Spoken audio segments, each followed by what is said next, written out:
This is the elevator at the Science Connector at Thiel College in Greenville, Pennsylvania. This is a Schindler 3300 from 2017. It's a very early FIGS. The button light's weird where the unlit's normal, but then when it's lit, it's out. It's weird. It's only 2 floors. Go up to 2, here we go up. It is a 3300 though, because the handrail's like this.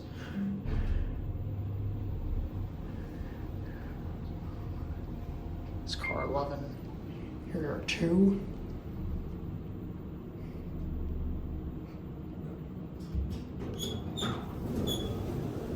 Has blue door frames. I guess there's a blue trim throughout the building. Come back on the 1.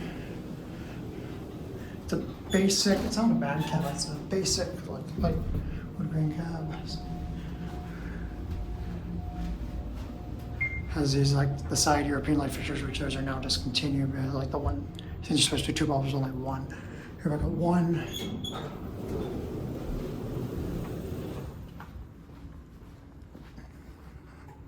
There goes, and that's gonna be it.